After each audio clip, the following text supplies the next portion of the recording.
আসসালামু আলাইকুম এভরিওয়ান, কেমন আছেন সবাই? আশা করছি অনেক ভালো। ফ্রি কিক বিডির আরও একটি নতুন ভিডিওতে আপনাদের সবাইকে স্বাগত।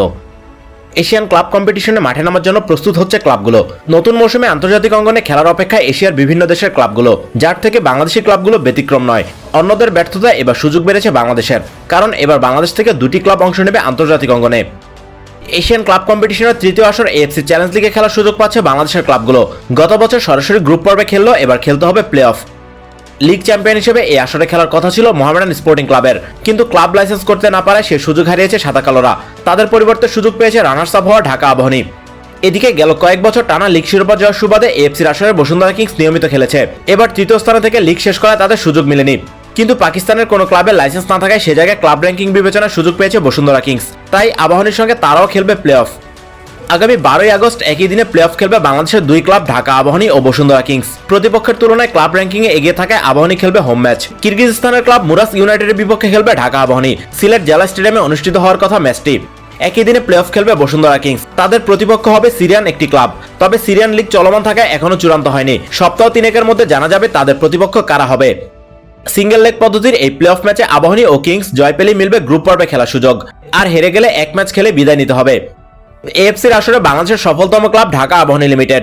2017 সাল থেকে 4 মৌসুম এফসি কাপের গ্রুপ পর্বে খেলেছে ক্লাবটি। 2022 সালে প্লে অফ খেললেও হেরে যাওয়ায় গ্রুপ পর্বে খেলা হয়নি।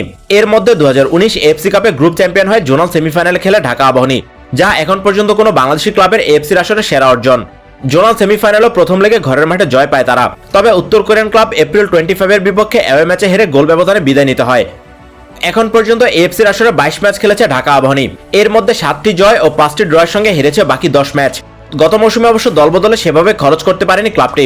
দেশের রাজনৈতিক পট পরিবর্তনের কারণে আর্থিক সমস্যায় পড়ে তারা। মারুফুল হকের অধীনে সম্পূর্ণ দেশীয় স্কোয়াড নিয়ে খেলে প্রথম লেগ। দ্বিতীয় লেগে দলে যুক্ত হন পুরনো দুই বিদেশি রাফায়েল ও এমেকা। এএফসিতে বিদেশি খেলোয়াড় খেলানোর কোনো বাধ্যবাধকতা না থাকায় ইচ্ছেমতো বিদেশি দলে নেওয়া যাবে, তাই দলের শক্তি বাড়াতে এই সুযোগটি নিতে পারবে তারা। পাশাপাশি দেশীয় তারকাদের নেওয়ার সুযোগ তো থাকছেই, কিন্তু বর্তমান অবস্থায় তারা কেমন অর্থ খরচ করবে সেটাই এখন দেখার বিষয়। এদিকে গেল কয়েক বছর এএফসিতে বাংলাদেশের পতাকা বহন করেছে বসুন্ধরা কিংস। অবশ্য একবারও পেরোতে পারেনি গ্রুপ পর্বের গন্ডি। এখন পর্যন্ত এএফসির আসরে 16 ম্যাচ খেলে 7টি জয়ের সঙ্গে 3টি ড্র আর 6টি হার কিংসের। গত বছর এএফসি চ্যালেঞ্জ লিগে 3 ম্যাচে হেরে গ্রুপের তলানিতে থেকে বিদায় নেয় তারা। এর আগের মৌসুমে অবশ্য গ্রুপ চ্যাম্পিয়ন হওয়ার খুব কাছে থেকেও শেষ পর্যন্ত হতাশ হতে হয়। শেষ ম্যাচ পর্যন্ত নকআউট পর্বে খেলার আশা টিকিয়ে রাখলেও হেরে যাওয়া সেটা পূরণ হয়নি।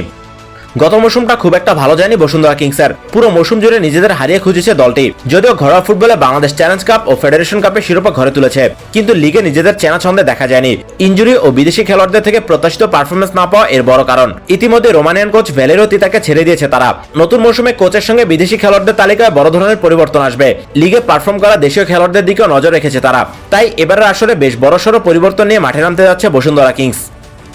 কিরগিজ ও সিরিয়ান ক্লাবের বিপক্ষে কেমন করবে বাংলাদেশের দুই ক্লাব? প্লে অফ পেরিয়ে এএফসি চ্যালেঞ্জ লিগের গ্রুপ পর্বে জায়গা করে নিতে পারবে তো? কমেন্টে জানিয়ে দিন আপনার মতামত। ধন্যবাদ সবাইকে।